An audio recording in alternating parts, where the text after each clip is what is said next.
The following episode will profile the life and death of Benjamin Topo Peters from Hoyo Soto. On February 18, 2001, Benjamin Topo Peters, age 60, died of liver cancer at Corcoran State Prison. Topo is another example of yet another Mexican Mafia member who ascended the criminal corporate ladder, maintained his lofty status for decades, and managed to travel from the penthouse to the basement. Like many of his fellow carnales, his arrogance, heavy-handedness, and sheer ruthlessness were evident when dealing with M associates and those he preyed upon in the prison and street world. Topo Peters was born in East Los Angeles on January 12, 1941, an only child whose parents divorced when he was 8.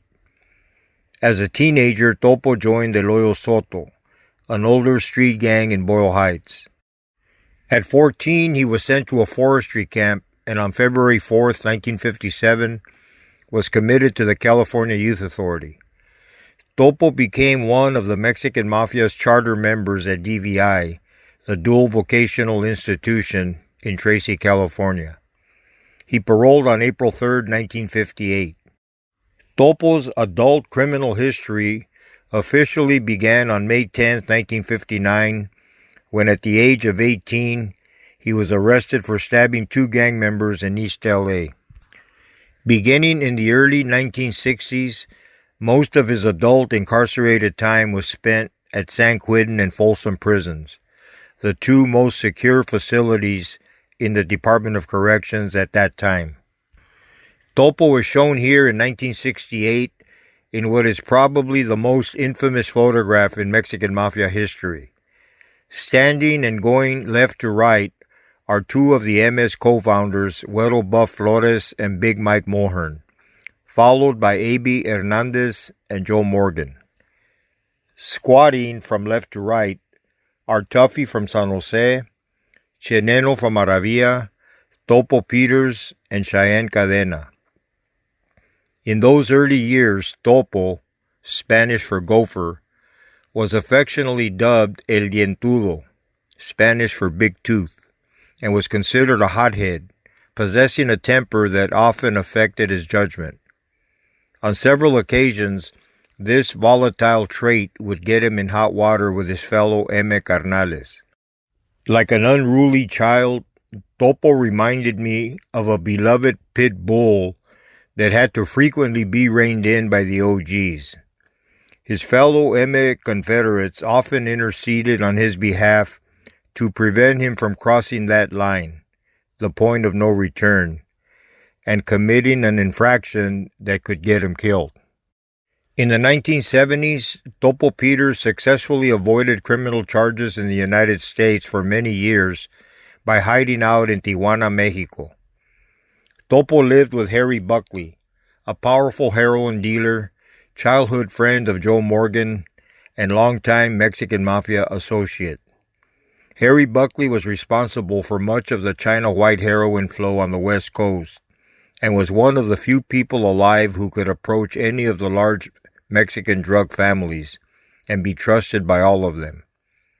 With Topo at his side as his personal bodyguard, Harry lived and managed the Rosarito Beach Hotel as a front for his narcotics business. For years, the 2 supervised heroin shipments smuggled across the border. Topito and Harry were hope-to-die heroin addicts, and also understood the importance of taking care of the M carnales in California prisons by supplying them with complimentary amounts of heroin for their business and pleasure consumption.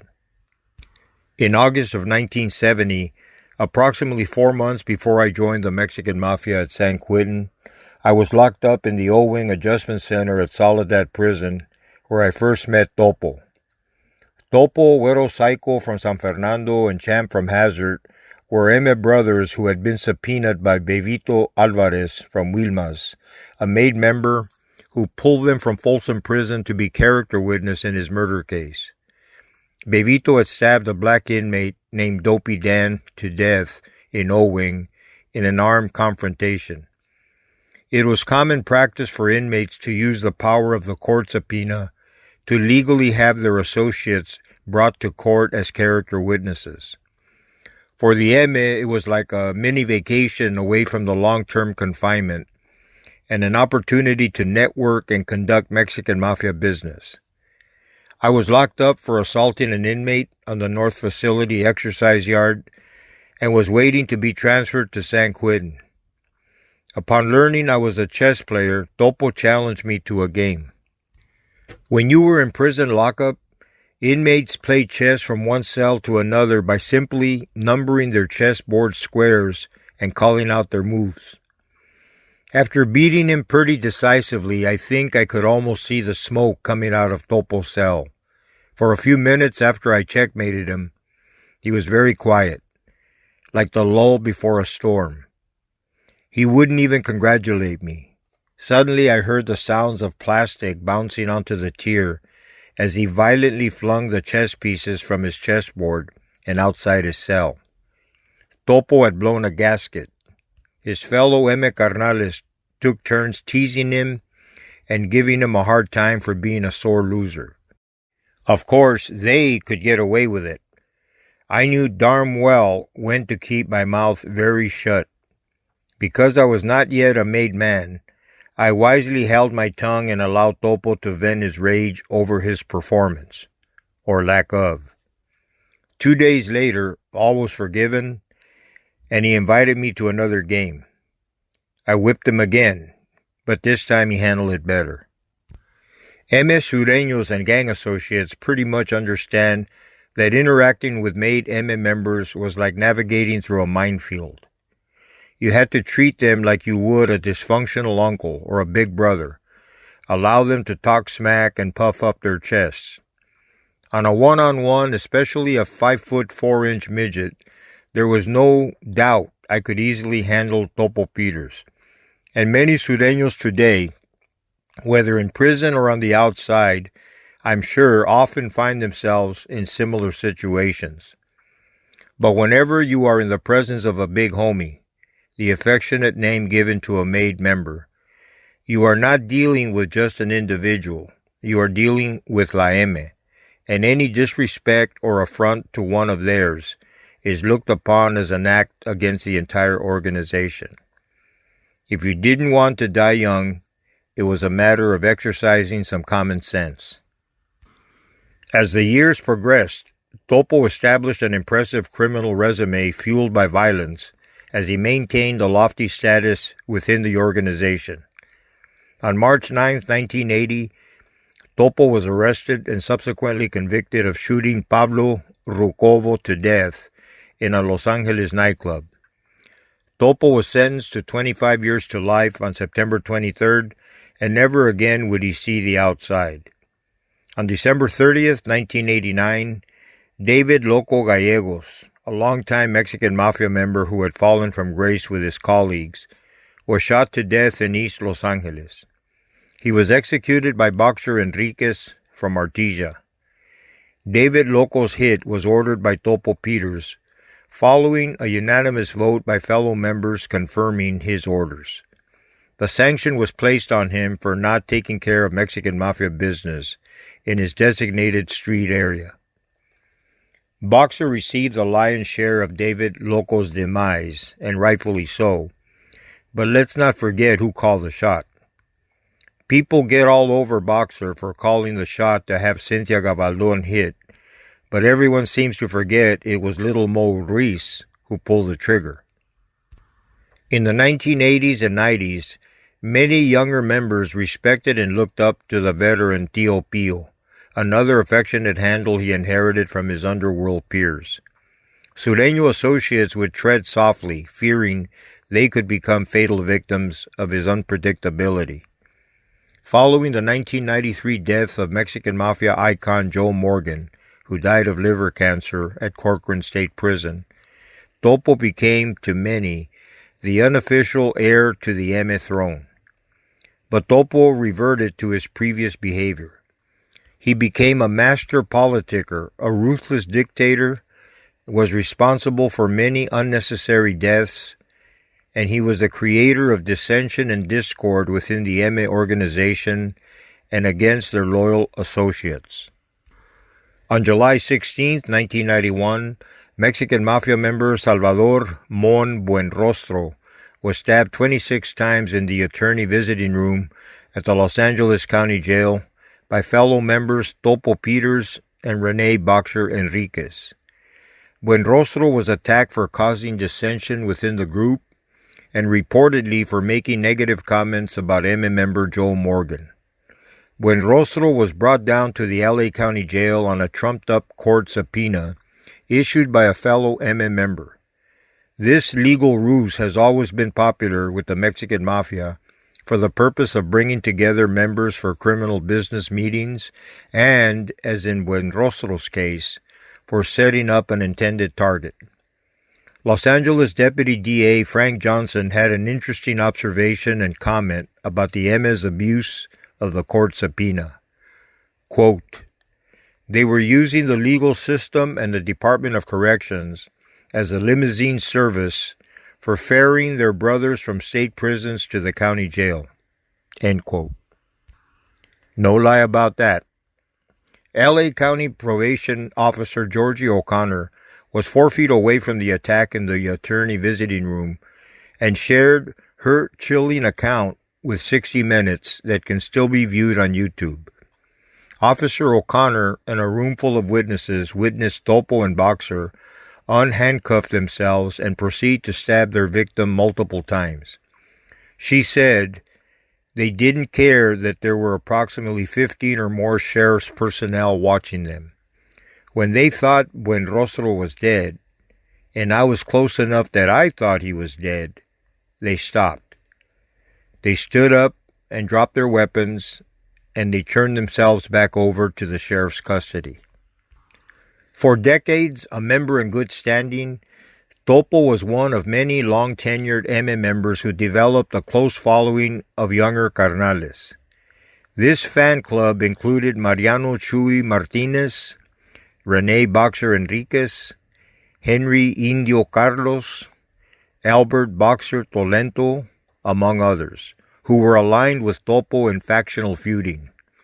Many M members competed and manipulated for control of street gang territories. The Mexican Mafia rule against politicking versus a fellow member, one that carried the death penalty, was conveniently forgotten as greed became the motivating factor driving these men to engage in factional tug-of-wars. They strategically utilized sureños on the streets and in the county jails in Southern California to carry out their wishes and conduct their enforcement as sureños murdered and assaulted fellow sureños and big homies attempted to assassinate fellow members. The 1990s was the beginning of what I like to call organized chaos. After the controversial movie American Me was released, it was Topo who encouraged the murder of Edward James Olmos. The Mexican Mafia decided instead to extort money from Olmos. Ana Lizárraga, a gang intervention activist who had a part in American Me, was executed in East LA on Mexican Mafia orders, and it was Topo Peters among the first to celebrate another sanctioned execution from behind bars. On May 1st, 1995, Topo was indicted by the federal government under RICO racketeering statutes along with over a dozen fellow Mexican Mafia members. Ironically, the star witness, Ernest Chuco Castro, was a member who was previously sponsored by Topo over a decade prior to the indictments.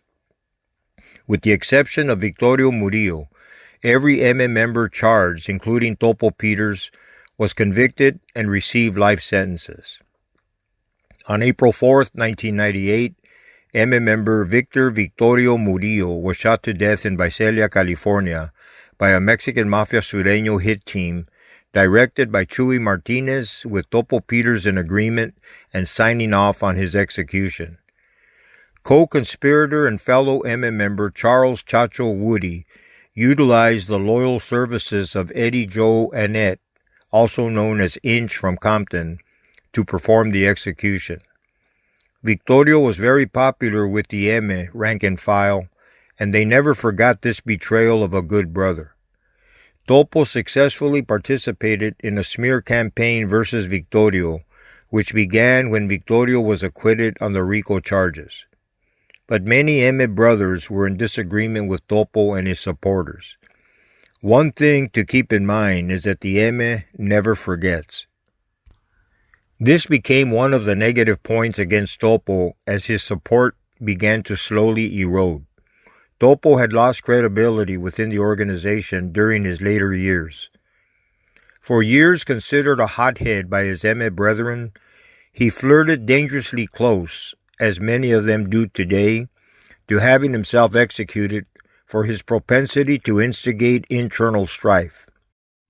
When I reflect on the lives of many Mexican Mafia hardcore members who put in what amounts to a lifetime of organized criminal work, and I can apply this to members of any prison gang or criminal organization, I compare them to the driver of a runaway truck with no brakes. At some point, a fatal collision will take place. Whether he was known as Topo, Dientudo, Topito, Patitas, Tio Pio, or simply Benjamin Peters, Topo's life consisted of decades of imprisonment and solitary confinement, violence and betrayal, and living the big lie. Although there have been some extreme exceptions, the Mexican Mafia has no retirement plan. A long-time hope-to-die heroin user and abuser, in the end, Topo succeeded in alienating his M confederates and was saved from their wrath only by contracting the drug-related disease that ultimately claimed his life. Once viewed as the successor to Joe Morgan as the M kingpin, Topo's last wishes to prison staff members was to be left alone to die in his Corcoran prison hospital bed. Topo would go out without a bang. Another example of a Mexican Mafia member who lived a sad existence, exiled by his own volition to a lonely life in prison, and very possibly losing his soul to the pit of hell. My personal hope and desire for these men, especially the men I knew in the day, like Topo, is that somehow, some way, you come face to face with your Creator, and like the thief on the cross, make peace with the Lord of Lords. If a headstone were generated summing up Topo's Mexican Mafia legacy, the appropriate headline would simply read, "Nobody came to his funeral." When your fellow carnales do not attend your funeral, this speaks volumes. May the Lord have mercy on your soul. Amen.